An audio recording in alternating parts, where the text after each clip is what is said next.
Welcome to the Voice of Retail. I'm your host, Michael LeBlanc. This podcast is brought to you in conjunction with Retail Council of Canada and with the support of Omnovos, Canada's digital customer engagement company.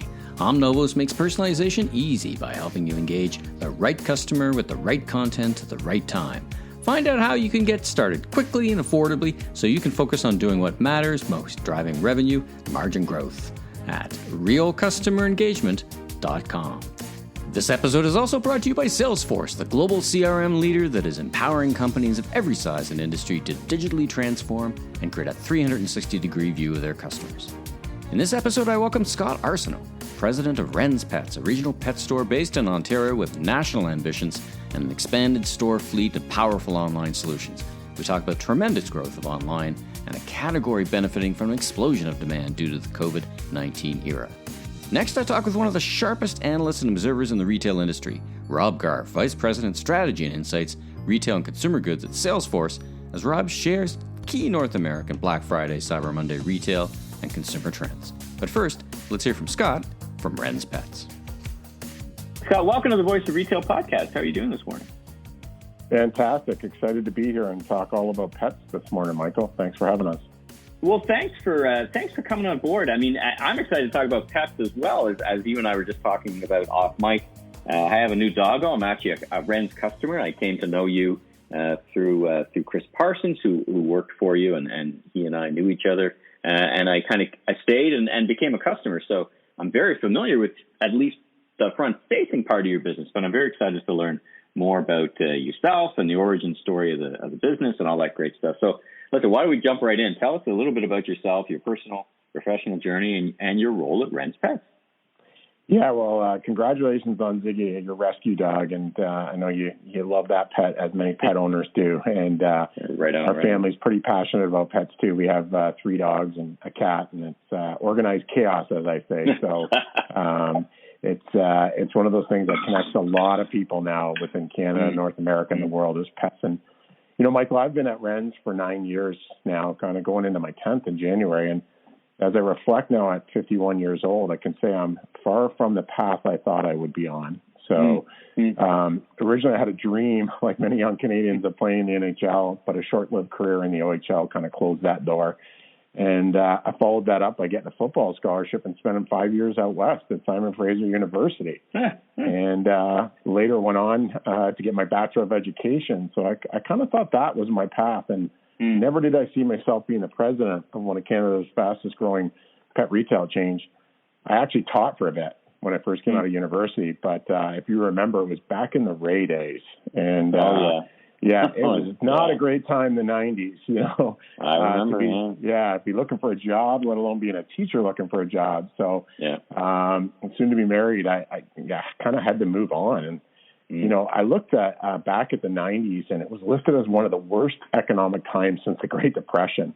And I thought about our current situation and, you know, how it's obviously very different, but it just shows you that business has always been challenged forever. And I think the message is there's always going to be some economic situation that calls for great leadership. And from there, I progressed. And there was another number of roles, and I'm sure you have this too, and other people do. As you look back, you think like all these little steps prepared me for what I'm kind of doing today.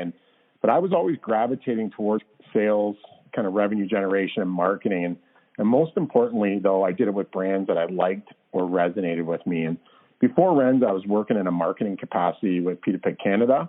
And I think they were at 75 stores, and it grew really quickly in that time, you know, over 10 years ago to like 200 stores in Canada.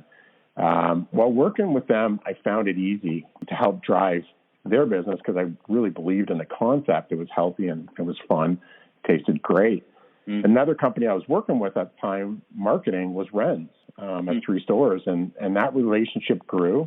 I came on as the VP of sales and operations and got promoted to president almost 4 years ago. Wow, fantastic! So, like many, it's and as you say, like myself, we're about the same vintage. I graduated school in the 90s, and it was tough sledding. And you're right that a little perspective lends a lot. We've never had something quite like what we're going through now, but there are cycles and there's opportunities, and it really is a lot about building momentum and really just kind of, you know, sticking with it, right? There's a lot that's sticking with it and persistence and dedication. You've got pets in your family today. Is that come to you because of being involved in the industry, or was it always the case for you?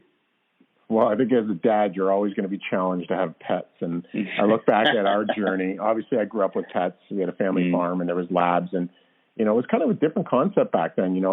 I think it's over 90% of people now say they would do anything for their pet. They really do treat it as a family member. Back then, it was a dog that sat by the door, and when my dad stomped his foot, it stayed there, and things have really changed, kind of over the years. But I've always had pets in my life. My family's had racehorses and standardbreds, and we're really into that. And my kids started me on a path with, our first dog. It was a jug, and then we got a purebred Rottweiler, and then we got a rescue. So we kind of had the full gamut of dogs in the last 10 years in our household. Right on. Well, let's talk about Ren's Pets. Let's talk about the origin story. As I said, I know it as a customer, and I know something about the backstory. I think 28 stores. Am I kind of in the ballpark there? Yeah, a couple months ago that might have been right, but we're up to 32. And I guess I check your notes pretty quick with Ren's. Apparently, tell me about the origin story. How long has the business been around, and tell me all about it. Yeah, so we have over 450 people working for us now in our head office and headquarters at Guelph. And we have a 5-person leadership team running that kind of out of Guelph with a distribution center. But it started over 45 years ago in Oakville in 1975 as a farm and feed store, and it's on Trafalgar. And I like to say it was in the middle of nowhere, and now it's going to be in the middle of somewhere back down. So if you remember the Acton Old Hide House, I'm sure you remember that message. Yeah. It was worth the drive. Yeah. When I first came associated with Ren's at 3 stores, I was like, it's worth the drive. It was kind of like that. It was out in the middle of a farmer's field in Oakville, store in Guelph and store in Kitchener. And we had many products, originally for farmers, fence posts and feed and hay and straw. But over time, we've evolved it to a point where we're predominantly dog and cat. And when I started with Ren's at 3 stores, and, fast forward today, we've opened 6 in the last 24 months. So we've been on a bit of a tear that way. And right now we go from Windsor all the way out to Ottawa, your stomping grounds, even in the Maritimes. And we, as north as Sudbury just this year, fantastic store, and kind of south to St. Catharines. So that kind of, encompasses the path that how we got here. And it's been a big rise, brick and mortar, but we've always had e-commerce. And when I was preparing for this, I was thinking about what were some of the critical pieces that really allowed us to grow and kind of go. And what I feel was the tipping point, and, I was here for a lot of firsts for this business, but our tipping point was we added a new ERP solution, Microsoft Navision, around 10 stores. And I can tell you, our stores are high volume, and during retail events, I think a lot of retailers can attest to this. You can predict system failures, system overload. It's great to have transactions, but, you got to keep up and keep scaling. So this new platform really took us to the next level. It gave us that ability to scale. It was the first real big foray into technology. Scott, as I've said once or twice, mostly I am a shopper of Ren's online. Tell me about your omni-channel strategy, your e-commerce strategy. Certainly, there's a big acceleration going. How do you stitch it all together, though? How do you see that? Well, we're truly omni. You can buy in store, you can buy online. You can, buy online, pick up in store. So we have all those components that you need to be truly omni-channel. We re-platformed a couple of years ago, made a huge difference and allowed us to grow. But some of the, UX improvements, the things that we've added on just recently, all kind of in the works. I think you have to do those, not just COVID related, but we just really enhanced our auto ship. And that thing is something that pet parents can kind of set it and forget it. So you can, and we ship across Canada with that. So, I think that's one of the big reasons that our site, it's the number 1 ranking site in Canada for Alexa rankings. And we have an order by 2, ship same day. And it's really just seen astronomical e-commerce growth year over year, as everyone has. I guess what your merchants have to balance off in, and I talk to other merchants about this in auto ship programs, they're wonderful in one way. In many ways, they're wonderful. But it is a bit of a challenge to cross-sell and upsell because the purchase is just happening, right? I mean, if I've got food on auto delivery, maybe I'm not checking out the latest deals on toys or features. How do you think about that and making sure that the customers kind of are aware of the whole list program and not just the bag or the food that's arriving on a regular basis? the great thing about that is that's all done digitally, and that's we just launched that at the beginning of November. It gives you better ability to change your frequency. It gives you prompts to that your order's coming. It gives you prompts to add on. And so I think that selling has to be done digitally. It can't be done personally now, like at the store level. So that's what we were most excited about, is adding those features that kind of really give you much more of an in-store experience online. So a lot of those first kind of led us to here. And, originally we hadn't gone 50 kilometers away from, the head office. And then we went out 500 kilometers to Ottawa.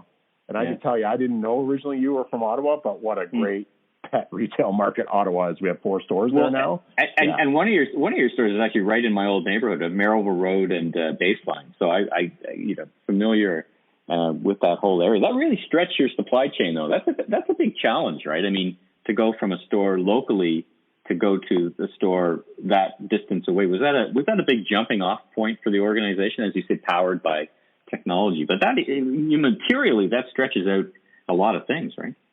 Yeah, you can't just run product there. When you're in Waterdown, our 4th store in Burlington, 5th store, you can, from the distribution center, if you're short on something, you can run it down. So it definitely was a growing up phase for us to get out to that market. One thing we have is some amazing distributors along with our distribution center. And I like to say they're the best in distribution, not just in pet, So I don't like to just quantify them as good retailers or just good distributors in pet. They're really good at what they do, and they go right across Ontario into the Maritimes. So there was a lot of, building blocks there that were already in place to allow our stores to function perfectly fine moving to Ottawa.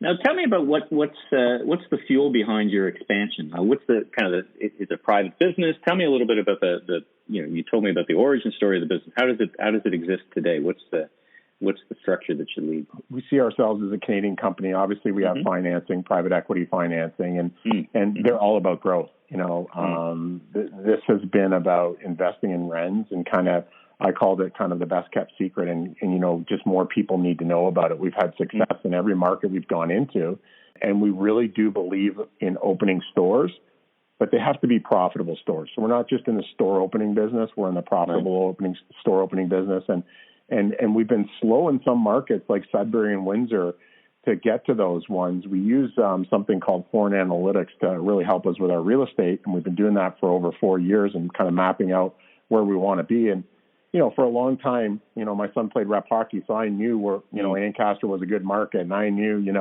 some of these ones I could cherry pick. But having a real estate model has been able to us to kind of really figure out where we want to go. And then we kind of hold until we get the box that we want so that we're successful, because there is nothing worse than opening up a retail box that you're going to hate or you just didn't do and get what you wanted. So, yeah, you have to be very disciplined to fuel that growth and make sure that you're getting the signage, the ingress, the egress, everything you want, location, co-tenancy, those things fuel that growth. You as I listen to you, you remind me of another great company, Farm Boy, coming from Ottawa, heading in the other direction, right? It's a very similar 20, 30, 40-year overnight success kind of business. So you're as I'm listening to you describe even your philosophy about locations. Well, let's talk about growth in a different dimension. This pandemic has seemed to have what do they call it? Pandemic puppies or whatever. There's been a couple of things that have happened. One, from a retail perspective, there's been this great acceleration of e-commerce. That's how I shop Ren's, actually, even before time. I'd pop into the stores, but mostly I was an e-commerce shopper. And I just thought I want to experience understand your experience with e-commerce as it accelerated. And then secondly, there seems to be growth. There seems to be growth in your category that's just, as I said, this idea of the pandemic puppy. It's funny because it gets back to what you were saying about the role of pets is different in our generation today. They're more family members. And so I wanted to get your thoughts on that together with, what has changed and how have you been dealing in the COVID era? Yeah, I think Warren Buffett is the one that said, find a vertical and then find a good company. I think we have both of those, and fortunate, right at the heart of what we do is we're here for your pet's best life. And, that's all about, kind of supplying pet parents with the pet food, the treats and the toys. And really so their pet can live their happiest life, healthiest, longest. And that's really been accelerated throughout the pandemic for many reasons. People have more time.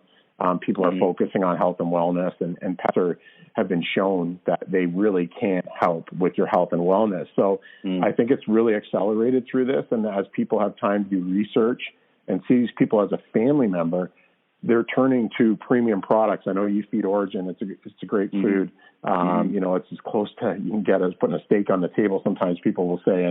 And those things will help with your pet's best life for functionality, long-term health and wellness. So I think a lot of that during the pandemic has really been accelerated. It's interesting. When I think of 2020 and I talk to other retail leaders, they talk about 2020 has been a year for their teams to keep them physically healthy, right? Through the pandemic and operating and PPE. And 2021 is going to be the year to keep and focus on mental health. So I think, in your business, how do you see that with your people on the front lines? That, in some parts of the country, some parts of Ontario, your stores are probably, some days they're closed, some days they're open. The legislation seems to change pretty quickly. But how do you think about supporting your team on the front lines during this time?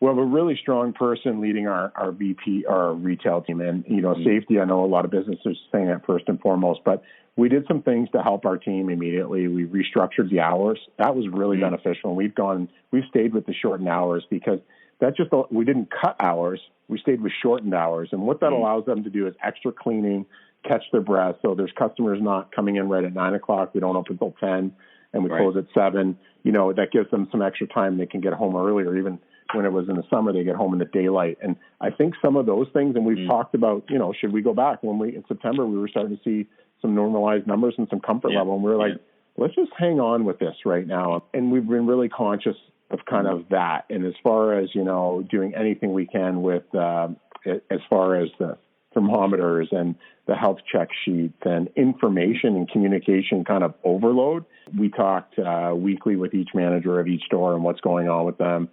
A lot of it, when it was coming down at first, was coming down so fast and furious that you had to be on Teams meetings over weekends at nights and dealing with that and making sure the stores had clarity. But first and foremost, we've said one day, 1 week, 1 month is not going to make this business. So when people get into a situation where they may have had COVID or going for a test and come back negative, that anxiety around that thought that maybe they might have exposed people within our company, it's really overwhelming to see how much they care more about the company than themselves. And you have to reassure them that, hey, you've done nothing wrong here.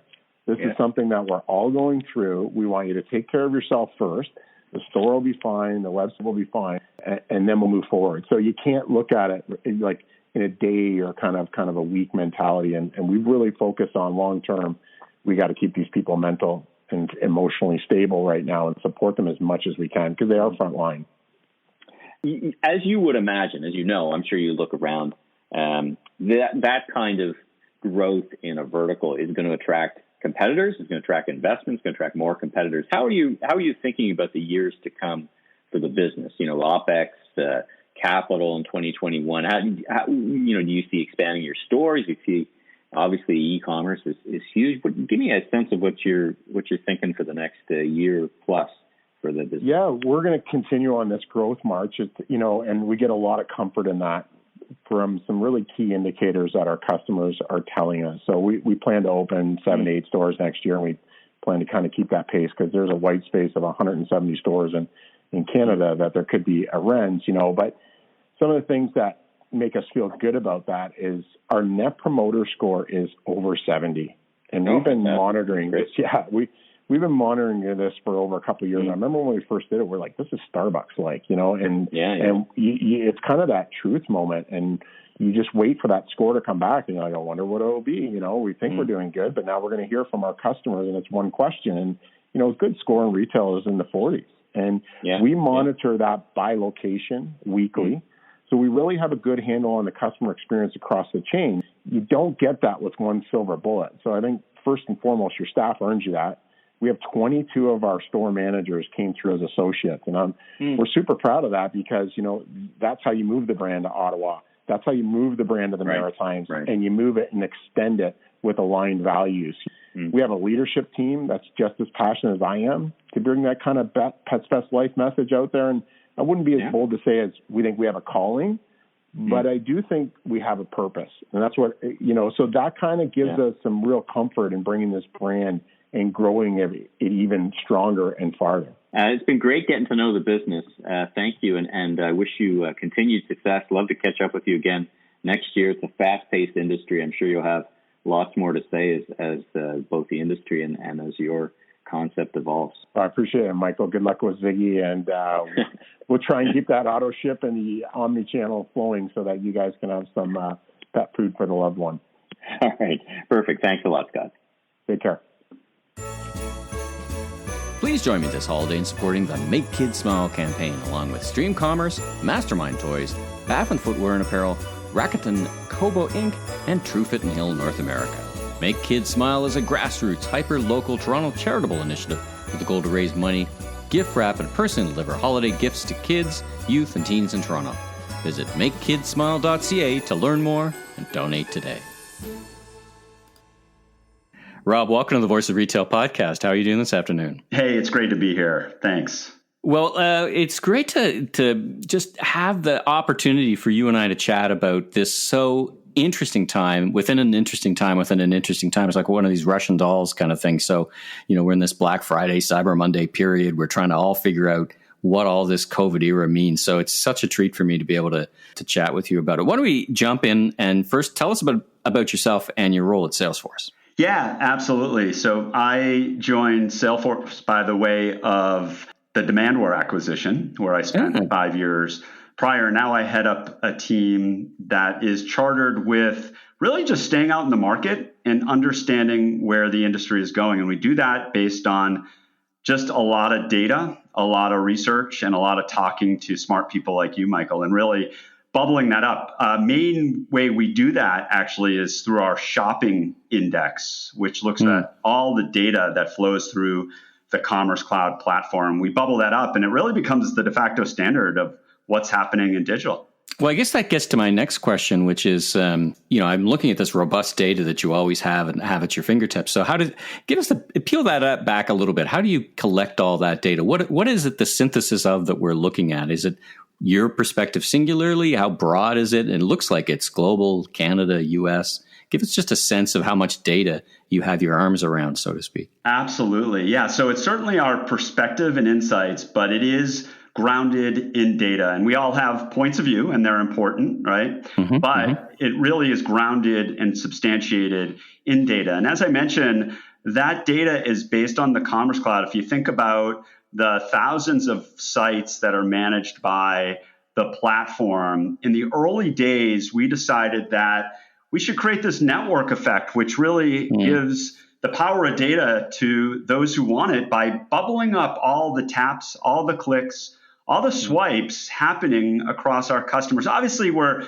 peeling out any personally identifiable information, but we aggregate that and we look at what the shoppers are actually doing. And we're able to do that via our Tableau dashboard in real time. So we can slice this, Michael, by geography, right? Because it's across more than 40 countries. And we can also slice it by verticals, because obviously what food and beverage is looking like is going to look a lot different than what, pick your vertical, right? Exactly. And just to put one more piece of this into place is it's billions and billions of shoppers. So it really, again, as I mentioned, becomes the standard of what's happening in digital.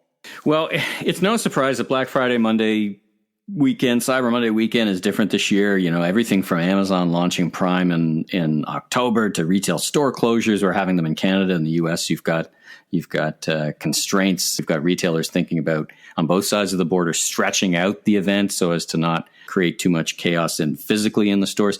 How do we even understand the lessons of 2020 for the future? And what are you seeing as the lessons so far pouring through that data? What's standing out in your mind? Yeah, it's interesting. The way you framed it up is spot on, Michael, in that, we experienced a surge in digital that I've never seen in my more than 20 years in the industry, right? We saw a 71% year-over-year growth worldwide in Q2. That was followed by 55% year-over-year growth in Q3. And it really has created a whole new baseline of digital shopping. So it really was a challenge thinking about and predicting what this holiday season would look like. And you really hit it in that it started a lot earlier.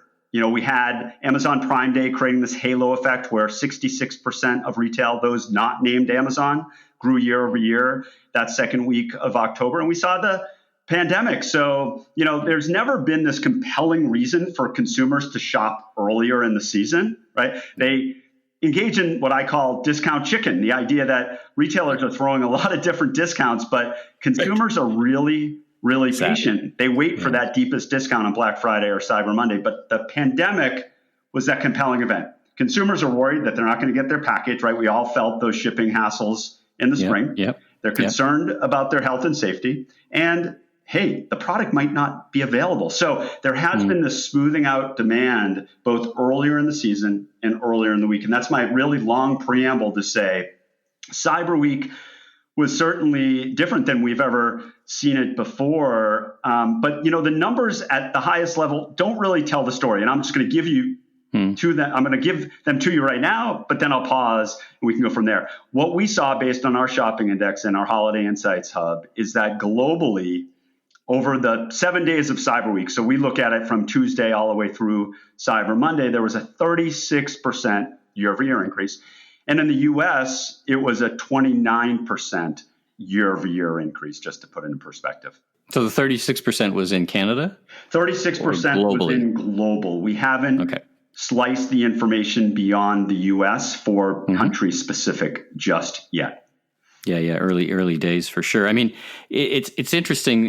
You know, when you think about you and I, if you and I were having this conversation in April, we probably could have said to ourselves, you know, Cyber Monday is going to be a huge day. Yeah. It's probably going to be a record. I mean, it's probably it's no great crystal ball feat to predict that the way things are happening. But is there anything that surprised you out of Cyber Monday and digital? I mean, as again, you saw these kind of blockbuster numbers, double digit numbers kind of coming at us, but did anything surprise you from what you saw in the data? There was actually a surprise, particularly in Cyber Monday. And as you said, Michael, if you asked me January, February, March, even April, if we were going to grow at the numbers I'm about to tell you, any retail executive would be sign me up. I'm absolutely thrilled.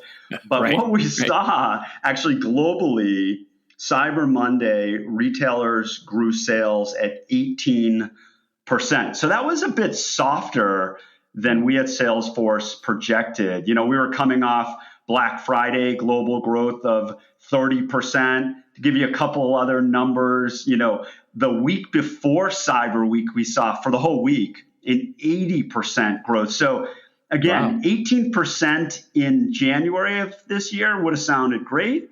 But people got a little bit of big eyes and thinking we were going to continue that. Now, again, without the historical context that we talked about in terms of the pulling forward of demand, I might have been really surprised or even a little disappointed. But you know what? I'm not because you have to look at this as this steady drumbeat of demand starting in early October, which has never happened before. And, you know, retailers have to be pretty darn happy with that.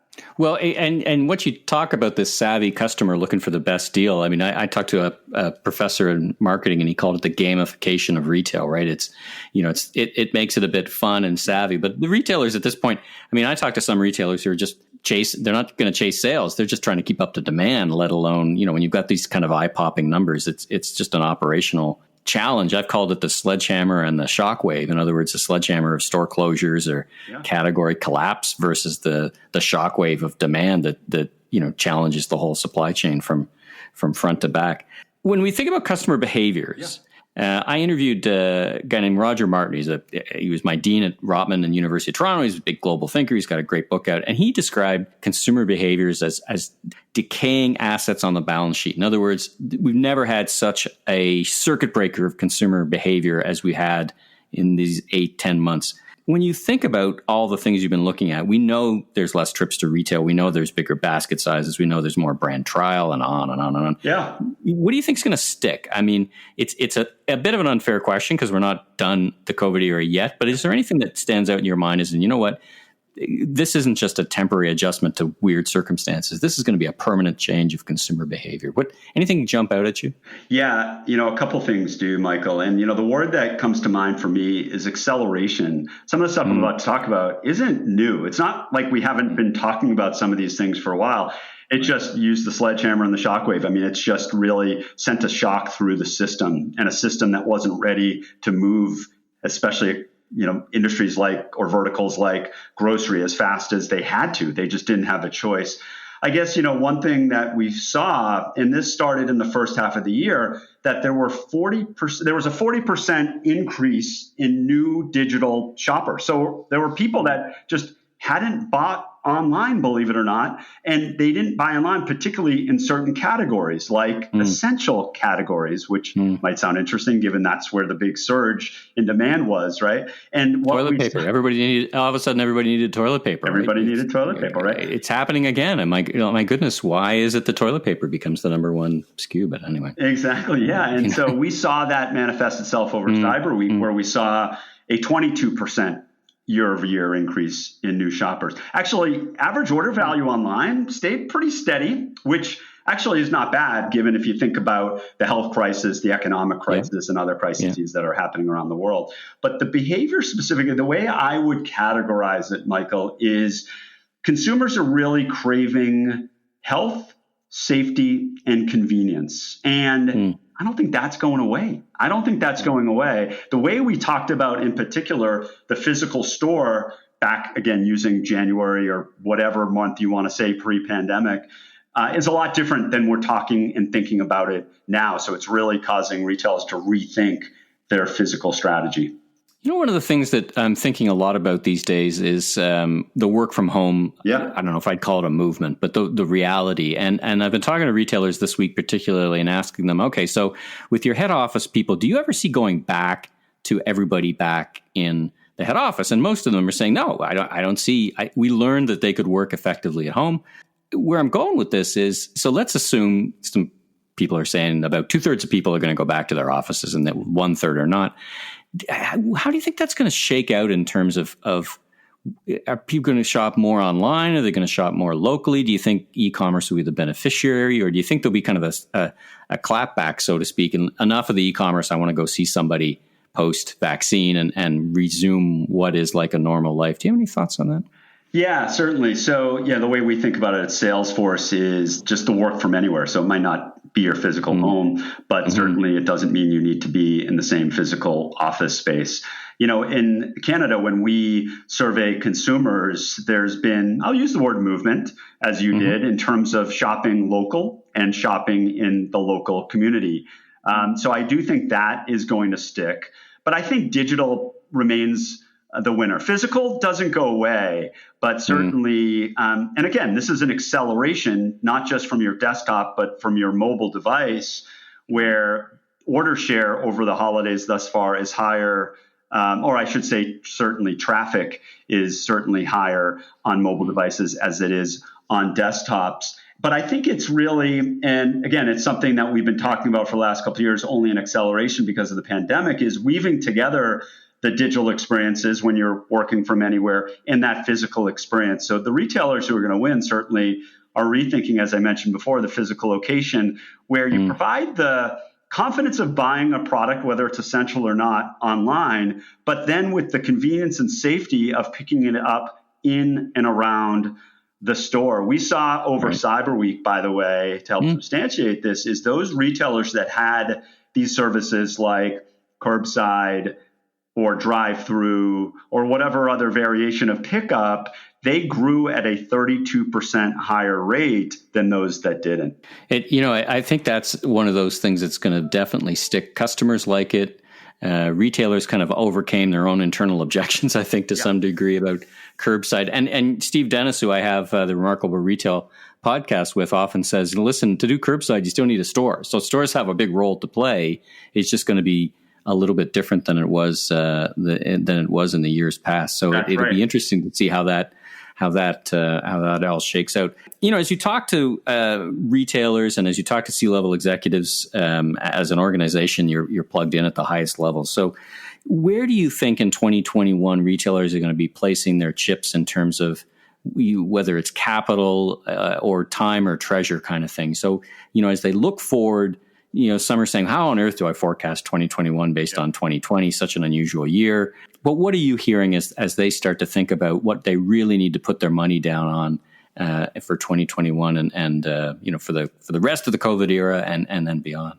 Yeah, well, I'm going to answer that by tying it together with the prior comment you made from Steve Dennis, who, by the way, I have a ton of respect for and knows retail more than any person that I know. And he knows the economics of retail, right? So the reason he likes the whole curbside is because the economics just work because you're outsourcing the last mile to the consumer. And that goes, when I'm talking to CEOs, and like you said, Michael, I'm doing it all the time. They're looking at, the way I think about it is moving from scrappy to scale, right? Because that's really, and by the way, I mean scrappy in all the positive ways you can think about. Because like in 2 weeks, let's stand up curbside delivery, right? Exactly, so that kind of stuff. Yeah. Or work from home. We need to launch our fall collection, and we're going to do it remotely for the first time ever. We're not going to have the silhouettes to walk around our store, our headquarters.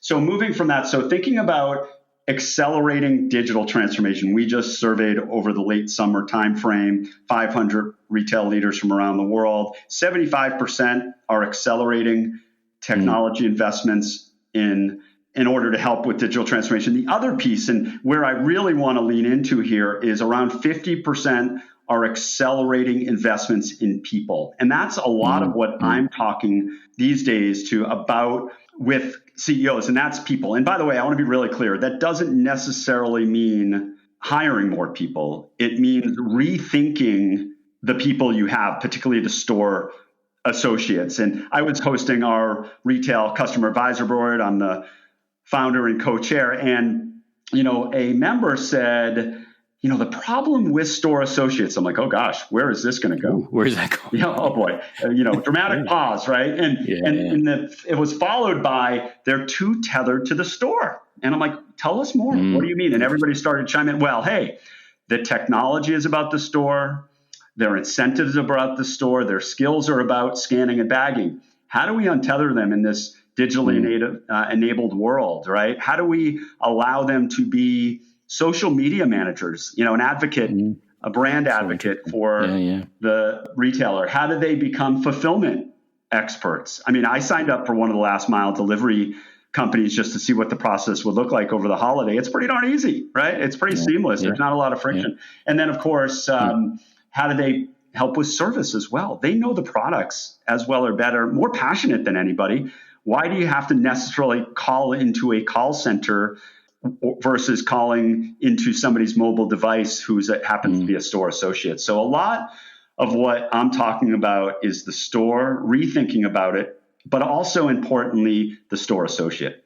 Before pre-COVID and the before time, retailers were telling me that it was very expensive to get incremental traffic to the store. It was possible, but it was very hard, so that they were turning their minds to better conversion in the store. And what you're describing is kind of aligned with that, but probably accelerated by the COVID era. Last question, 3 pieces of advice for retailers listening. What should they focus on now to ensure that they have a successful tomorrow and come out on the other side of the COVID era ready for what's next? Yeah, well, again, in this digitally enabled world where all of our footprints have grown, not just for shopping, but entertainment and communicating and doing your work, right? It's in front of your computer or at least a screen. Don't forget about the basics, right? Like in terms of scale and usability, particularly on the mobile device. I would also say, and we haven't talked a lot about this, but it's something we can't ignore is, well, you touched upon in terms of traffic is getting expensive, whether that's in the physical store or driving into a website, right? Yeah. But what we've learned in this digital world is that consumers are hanging out on these whole new wave of platforms like social, messaging, live streaming, or even gaming, right? And they're not only looking for inspiration, but they're looking to purchase as well. Live streaming is a great example of that. It's really our home shopping network of this generation. People are showing us cool things and how to take advantage of it. You can buy it without a lot of friction there as well. I would also say, and we talked about it, right? So I'm not going to lean into it too heavy, is really thinking about the store beyond a place to pull people into to browse and have a inspirational experience. But how does it look as it relates to being a fulfillment center? I think the economics, as we talked about before, work out really well. And the last piece is really understanding the consumer and putting them in the center of everything that the retailer does. And when it comes down to brass tacks, a lot of that comes down to the data in which we have and we can manage about that consumer, or the consumer can manage themselves, really democratize that. And that's not easy, by the way, Michael, right? Because we've stood up so many disparate systems to solve specific problems by channel. And there's a lot of data hanging around in different silos. So it's really figuring out how to unleash that and make that available to people planning the business, people executing the business, and again, even the consumers themselves, so they can have more control over their shopping experience. Listen, it's been a great conversation. I mean, we just basically scratched the surface on huge trends overlaying a huge industry. So I wanted to thank you for joining me on The Voice of Retail. I think we could talk for a couple of hours. We could go all Joe Rogan on this for quite a while, the two of us, I think. But what a great way to scratch the surface. Have to get you back on in the new year and continue the discussion with how the year wraps. So Rob, thanks so much for joining me on The Voice of Retail podcast. Well, it's my pleasure, Michael. Thank you, and happy holidays to you, and healthy and happy to your listeners as well. Well, thanks to Scott and Rob for being my guests, plus Omnovos and Salesforce for the support of this episode. If you like this podcast, please subscribe on Apple, Spotify, or your favorite podcast platform, rate and review, and be sure to recommend to a friend or colleague in the retail industry. I'm Michael LeBlanc, founder and president of M.E. LeBlanc Company, Inc., and you can learn more about me on www.meleblanc.co, or of course on LinkedIn. Until next time, have a safe week.